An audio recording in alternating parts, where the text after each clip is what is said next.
Bismillahirrahmanirrahim. With Allah's name, the merciful benefactor, the merciful redeemer. I bear witness that there is none worth worship besides Allah, and I bear witness that Muhammad, peace be upon him, is his messenger.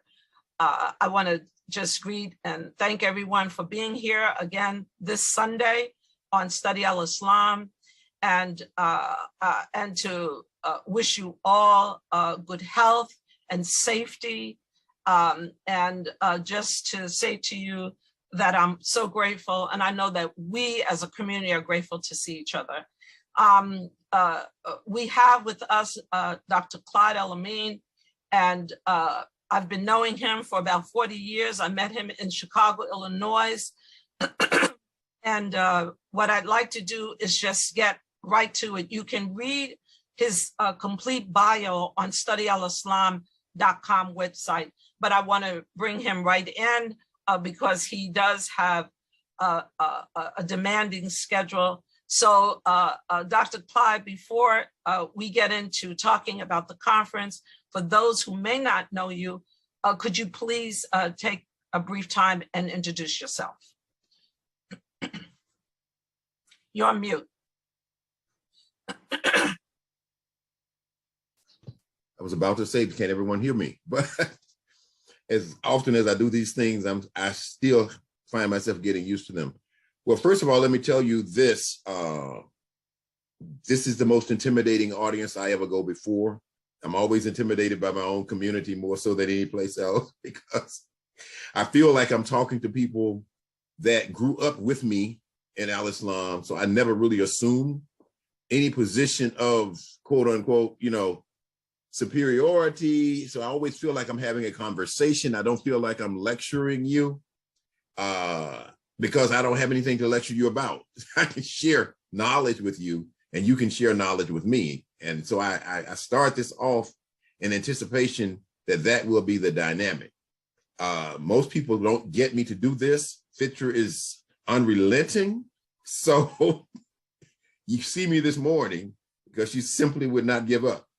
But I would also like to say this, because this is something else people get on my case about in two ways.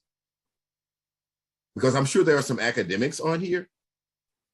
I'm probably one of the few people that was given a quote unquote a PhD by Imam Worthy Muhammad. And I say that jokingly, but at the same time, I'm somewhat serious. I used to correct him all the time when he would refer to me as doctor, because I'm speaking from the angle of the quote unquote, the academic establishment.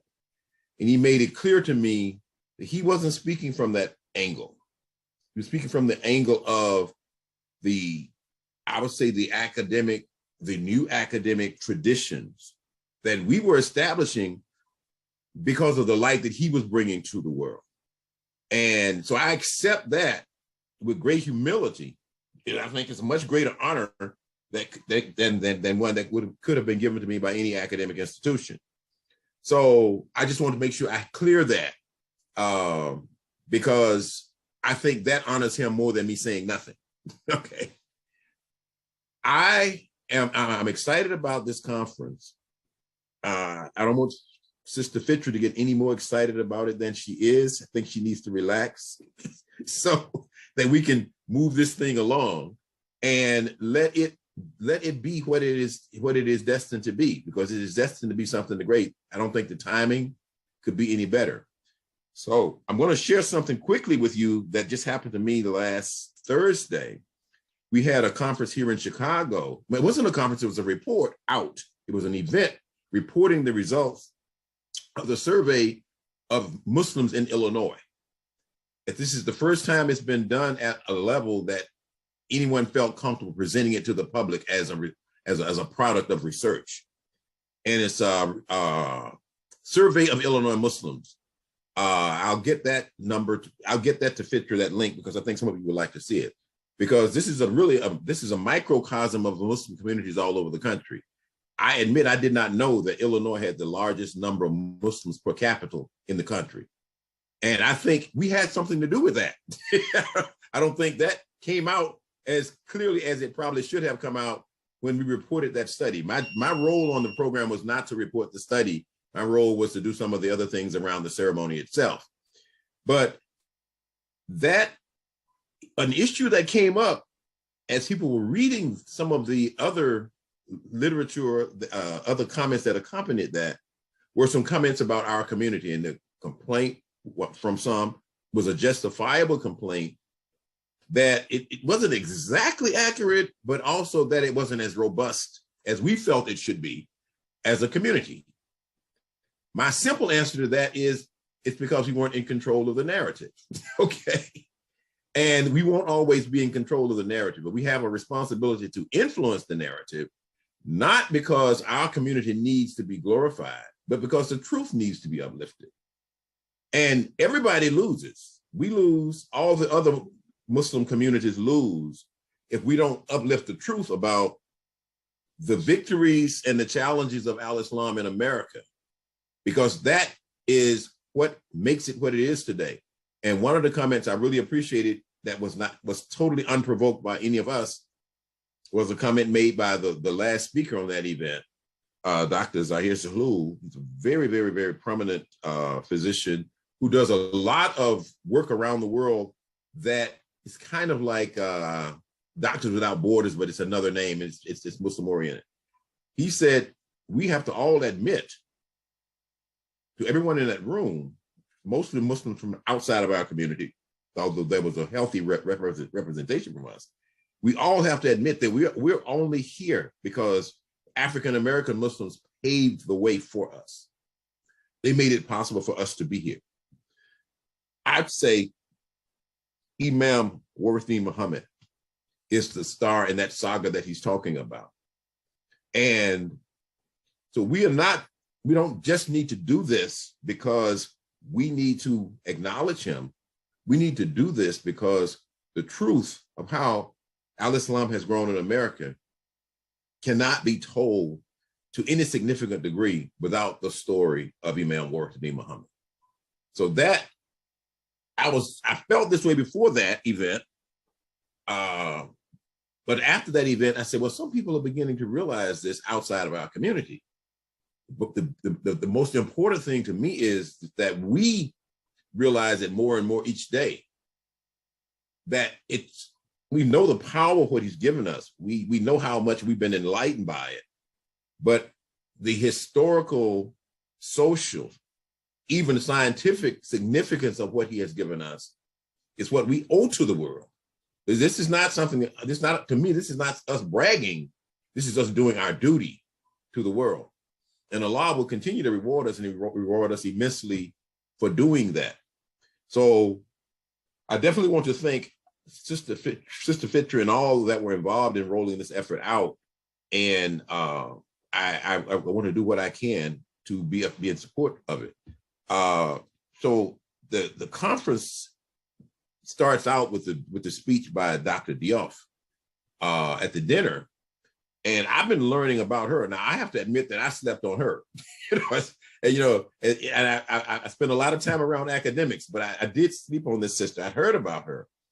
But the part of it that really excites me is the work that she did about the slave ship Clotilde, which was the last ship that was caught smuggling slaves into the country. That has a very personal connection to me because I'm from Alabama originally. I was born in Montgomery, Alabama, was raised, as we say down south, around Montgomery and in Montgomery. So I was raised in the country and raised in Montgomery. And I have relatives who live in Mobile now.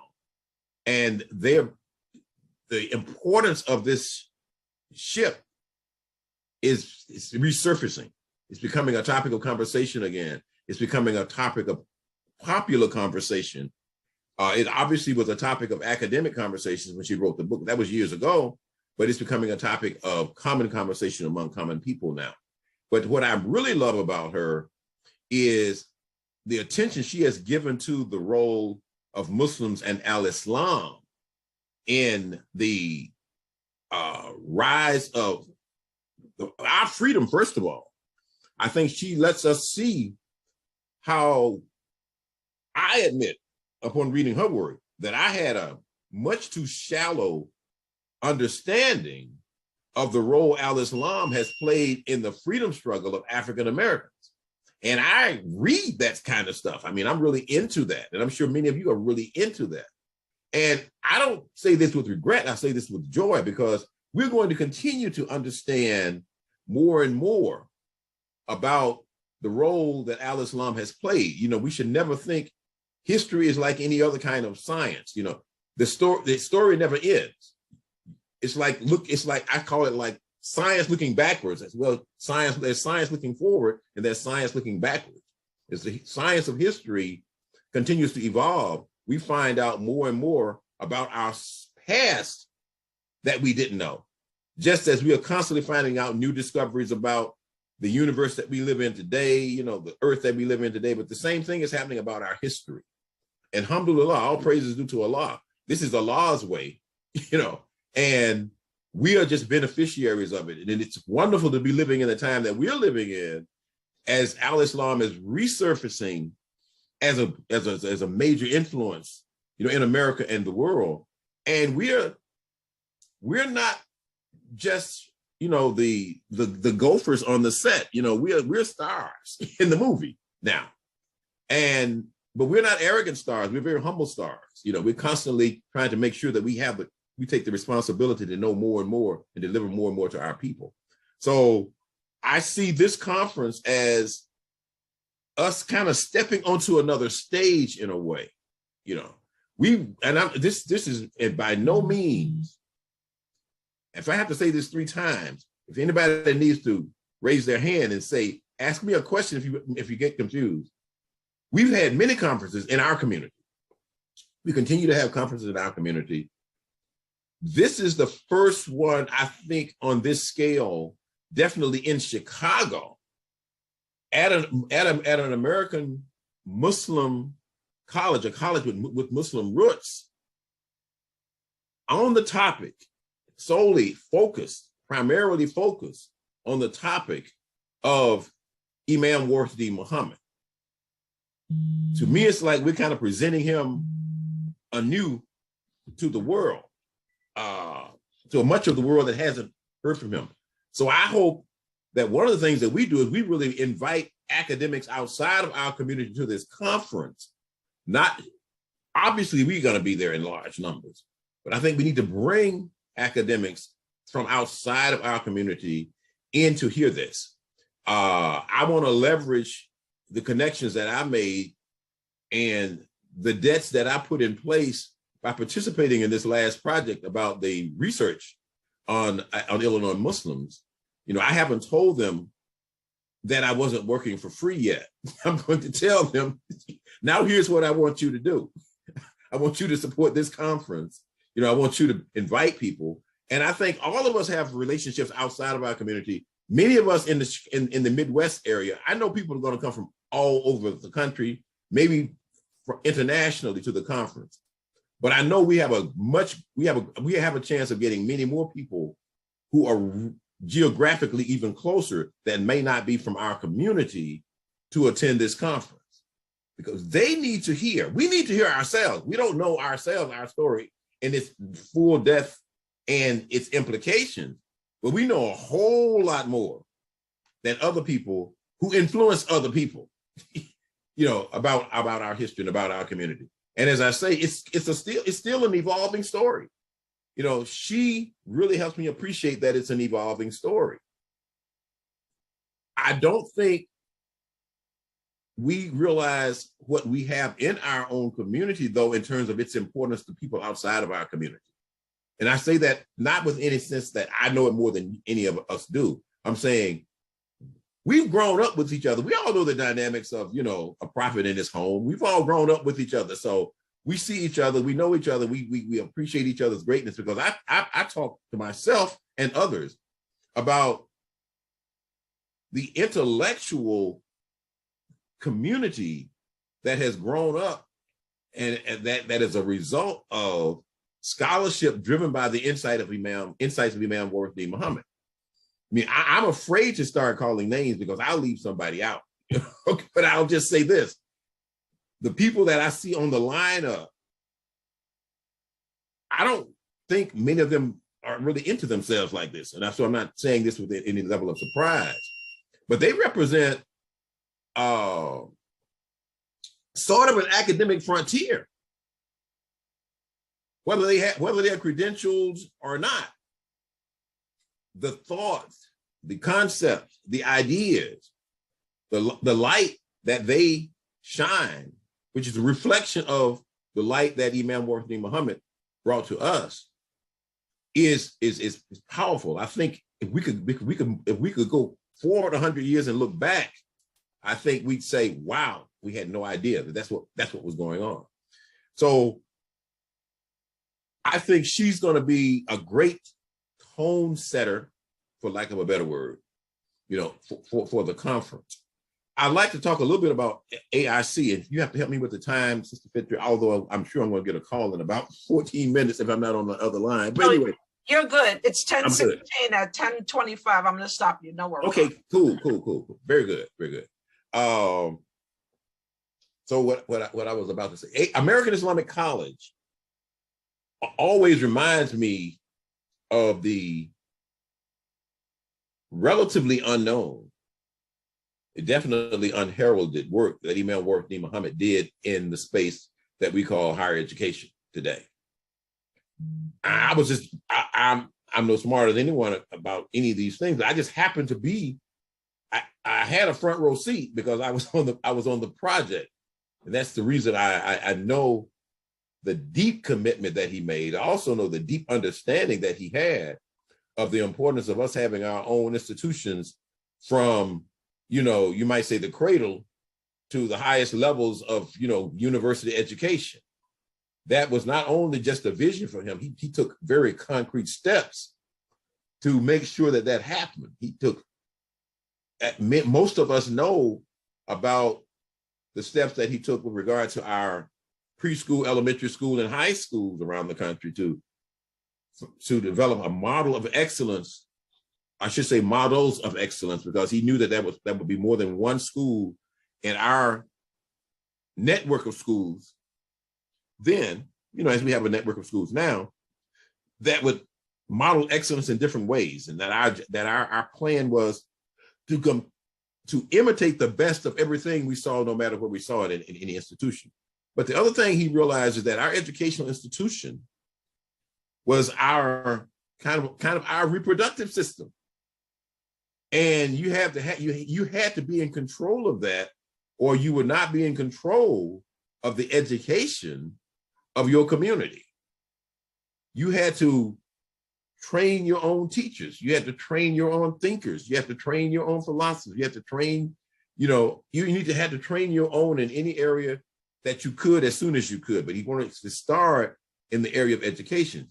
So he launched this project to establish we called it American Muslim Teachers College. And that project went pretty far down the road. It was a very, very, very robust project that probably took more than a year to get to the point that we actually submitted an application to the Board of Higher Education in the state of Illinois to start a college, to operate a college. Very, very, very, very, very complex, very detailed project that had everything from every course you were going to teach, to every teacher that you were going to hire, to every administrator that you were going to hire, to a very detailed budget that covered at least 5 years, a statement of your facilities, what your facilities you had, what facilities you were planning to build, et cetera. And one of the things that came out of that was we were gifted a library. When I say a library, I don't just mean a collection of books. But we were gifted a collection of books and a building that was built as a library right across the street from what's now Mosque Mariam here. But back then, of course, we were still there. Imam Wahid Muhammad was there. Claire Muhammad School was operating there. So right across the street from the school, this library that was built. And the ruler of the Sultan of Sharjah, one of the Emirates, who donated the money, traveled to the United States, to Chicago, to actually dedicate that building. That building was dedicated The library was completely supplied with books and everything, and that was going to be the basic, you might say, the epicenter of that American Muslim Teachers College. Then I don't remember all of the story. It's probably not the time to go into it. It would be too complex. It would leave too many questions unanswered. But that didn't materialize, but the Imam continued with that effort because we'd already done all that work. And he looked into actually starting a boarding school in North Carolina. And that was the old Palmer, very historic Palmer Memorial Institute that was ran by a Black woman by the name of Charlotte Hawkins Brown. If you don't really know her story, I can tell you her story reminds me a lot of the story of Mary McLeod Bethune. She didn't get the prominence of Mary McLeod Bethune. She wasn't as widely known, but it was very much in that spirit and that philosophy of doing something educationally to elevate the race, as they said then. Miss Mary McLeod Bethune's institution still remains, Bethune-Cookman College, a university now. Palmer Memorial Institute ended up closing, but it had great support from outstanding and prominent people. In fact, the family of Nat King Cole's wife was related to that institution, and Natalie Cole actually went to that institution. So he was still very much committed to that. That did not move down the road as he probably wanted it to before, he left us. But that, just to give you an idea. Now, he put that spirit and that possibility out into the atmosphere, I like to say. No one else was thinking about that. No one else was talking about that. And then some folks got the idea to start a college that wasn't a teacher's college, but it was more academic. And I have to borrow a word from maybe the Christian world now. It was more of an Islamic religious institution. Of course, ours would have included that component, but it would have been also focused on preparing teachers so that institution could continue to exist. But American Islamic College got off the ground after we started this effort. And they managed to actually secure approval, and they started it. And they got off to a pretty good start, but like a lot of institutions, they ran into a serious bump or two in the road.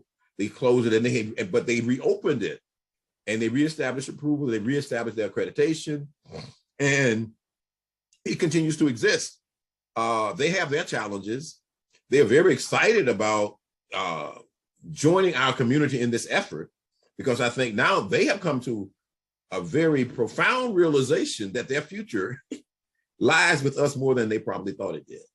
Right. And I think we are just as responsible as they are to protect Islamic higher education in America, but also to make sure we bring the influence, the academic traditions that we have that are very rich and potent to any institution such as that.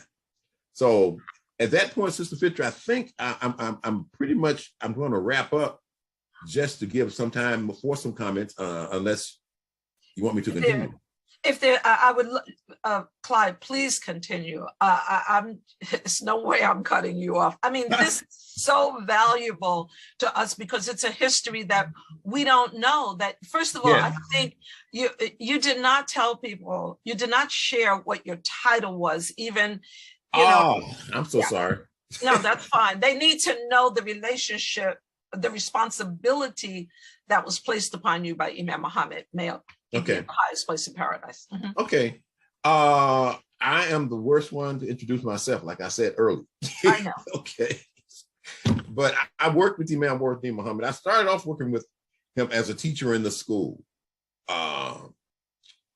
And then after that, I moved to working with him on of course, I moved from being a teacher to being, I guess I'd say I had three titles. I'm not even sure whether I had formally three titles. I had three responsibilities, that's for sure. Yeah.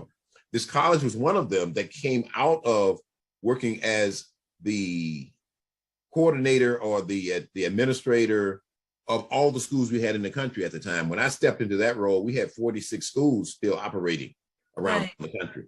And we were all working together to come up with, first of all, a model curriculum for Sister Clara Muhammad schools. And this project was one aspect of that, but it was all of the schools were involved in this. It wasn't being dictated from Chicago that this is going to be our curriculum. Imam Muhammad told me we look for models of excellence wherever we find those models of excellence, you know, around the country in our schools, we adopt them. But he also said models of excellence anywhere, we adopt the best. So his instructions to us, even in developing our own curriculum, was you find the examples of those things that are most excellent, those things that are most impactful and most respected around the country. So most of our curriculum work, we were very fortunate to be here in Chicago because we had Northwestern University, which had a curriculum collection that was internationally known and respected. So we did a lot of our work in terms of models that already existed at Northwestern University and found them to be profoundly in line with Islamic teachings. You know, you don't find much that's successful, very successful in this world that does not have Islamic principles somewhere, you know, at its core. Even if they don't know it, or if they don't give credit to it, what have you. So that was what I did with Imam Worthy. And of course, back then we did a lot of things. We didn't do just one thing. I also taught the school. Right. I was the principal of the school, you know, and I left and went back to where I'd come from at the time professionally, to the City Colleges of Chicago. I was at Olive Harvey College. Left Olive Harvey College when I came to the school. I was coming from Olive Harvey College as special assistant to the president. Then I went back, and when I left, I went back into City Colleges of Chicago. I think I went back to Malcolm X, but spent most of my time at Kennedy King College, and worked there. I went through a series of administrative positions, and when I left there, I was a president there, and I transferred to Olive Harvey College, and I retired from Olive Harvey College as the president of Olive Harvey College, and went into a form of retirement. But you know, it was really an opportunity to have the freedom to do some things I wanted to do. So I'm involved as mostly a nonprofit consultant now, because I realize there's a lot of opportunity for us in many ways in the nonprofit world, financially and otherwise. And it's a tool that we need to use to our advantage that was not necessarily created for us to use to our advantage, but it was created for some other people to use. And we've mastered the art of making it work for us. So I do that primarily, and I'm involved in a couple of small business ventures right now, and enjoying being a grandfather. So I think you've made the point how important that this isn't a coincidence that this conference is going to be at American Islamic College, but that Imam Muhammad had an interest in this college, and you've made clear what the purpose and what was behind his interest. And I didn't know that. At least I forgot that that information. I mean, that's been what? When did this project get started? And I know you have to leave, but just actually, I think it had to be in the mid to late 70s. It had to be the late 70s. It was 1975 when he came in. And, exactly. Yeah. So I think it probably the latter part of the 70s and maybe the first year of the 80s. It was still rolling along pretty robustly. Yes. And so I have to believe that this has been decreed by Allah. I have to believe that, because I completely forgot about American Islamic College, and it wasn't until that the conference was placed there that I found this out. And so I want to believe that the vision of Imam Muhammad, someone told me that Imam Muhammad said that there would be a period of time when it would look like our community was dormant, but he was planting new seeds, and that those trees would grow perhaps when he wasn't around. And so I want to believe that this college being there is a result of the seeds that he had planted in 1970, early 80s. Yes. And this is no coincidence, Dr. Clyde. I think you're right. Absolutely think you're right. Well, I know have you to go to another Zoom now. I know you do.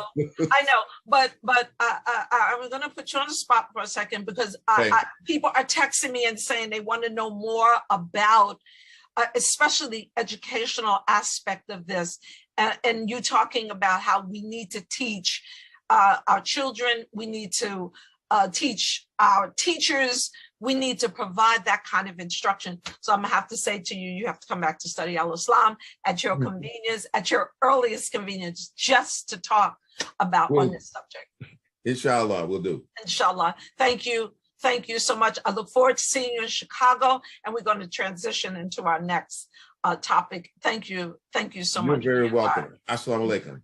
Wa alaikum salam. Dr. Ali, are you with us? Dr. Ali, if you're with us, please take yourself off of mute. I want to just say that I'm waiting for Dr. Ali to come on because Dr. Ali, don't worry about the PowerPoint. Let me share a comment and get your response. Are you with us, Dr. Ali? Naima, if you could get Dr. Ali on the and ask him to come on the line, Masha. But I want to say this about the conference. You know, Imam Muhammad asked, are you with us, Dr. Ali? Dr. Ali. Assalamu alaikum. Wa alaikum salam. Listen, nothing happens by coincidence. So I'm going to say to you, don't worry about the fact that the presentation is not prepared because you're going to be on the conference. And so this is an opportunity for everyone to know that will attend the conference, that they're going to learn about New Medina and how this whole community got started and how you built it. Dr. Ali, Dr. Ali, Dr. Ali. I can't hear. Can you hear me? I couldn't hear you, Sister Fitcher. Okay, can you hear me now? Dr. Ali, can you hear me? Anyway, Dr. Ali is having problems with his PowerPoint, but Dr. Ali is a part of the conference, and he will be preparing his PowerPoint for the conference, and you'll learn more about that. So I just want to say this before we end the program. Imam Muhammad asked us to give him a good future. And I thought about that for a moment, and I said to myself, what could he have been asking us? Because as you can see, I'm all gray, and I don't know how much of a good future I can give him because life is moving. And I thought about it, and I said, when you think about a good future, what do we think about? We think about our young people. So the conference is free to young people, students under the age of 24 with a school ID. They get in for free. We should fill that auditorium with young people to hear the message of Imam Waduddin Muhammad, the story. Dr. Ali, can you hear me yet? I see you, but are you able to hear me? Yes, yes. Okay, so Dr. Ali, I want to stop for a second because I want to give you an opportunity. First of all, I want to say to you, please stop worrying about that PowerPoint because you are going to be a part of the conference. And actually, I don't want people to see the PowerPoint now because I want them to come to the conference and see how you and everyone and how you and your team built a community.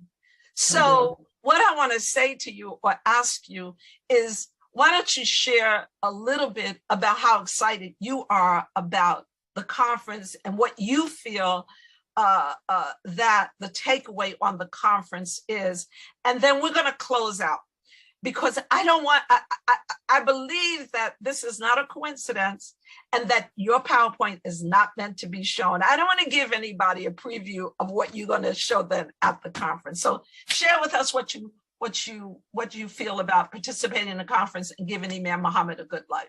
Alhamdulillah. Thank you so much, Sister Fitcher. I think you're doing a wonderful job with Study Al-Islam. Well, our mission in Mississippi was to accomplish or answer the call. The call first came from Honorable Elijah Muhammad when he said, we must have some of this earth to call our own. That came and it hit the ears of a brother who is now deceased, Brother Abdul Sharif. And he was adamant about establishing a community here in Mississippi. Well, we went to Elijahville and we heard Imam Muhammad speaking there. And Imam Muhammad said, you know, we should go outside of the cities, get ourselves together and reapproach the cities from a position of strength. And what that meant to us, that was another call. So in Mississippi, we had the opportunity to purchase 63 acres of land. And with that, we decided that we would call it New Medina, meaning new city. And the man was very excited about that because he said that this would give us another opportunity, a real opportunity to get a new start in America. And we'll at the conference, we'll speak on that, and I'll bring some of the events that have occurred since 1987. This is 36 years of work. In fact, this is a lifelong mission, you know, and we don't worry about, you know, what we've established in terms of a mosque, school, a community center. We have houses. We have at least 6 or 8 streets named after attributes of Allah. We're on the map. We are now striving to become incorporated as a municipality. And we know this will probably be one of the first municipalities that is Islamically controlled in the United States. And we always say that every city in the United States is established on something. New Medina is established on the oneness of Allah. And there's no city in this country that is established on that premise. So we're working to develop that. There's some new things that are coming, and we are really, really happy that we will get that opportunity to present this at the conference in Chicago. So we'll have pictures and evidence of the development as we've worked over the last 36 years to do. And we'll talk about future things that are on the rise. We see New Medina as a place that people can come to relax and really hear the history of our people. And not only that, the struggles that we've had in this country. So again, you know, this will be a place, you know, they got Disneyland, they got all these other places. Why can't we have a resort where we can come and relax and really get ourselves together and hear the stories? So we're really on a mission to establish that community. So again, Sister Fisher, we are quite excited to be able to come to Chicago to present this. Thank you. And with that, I want to say again, nothing happens by coincidence. This was supposed to happen so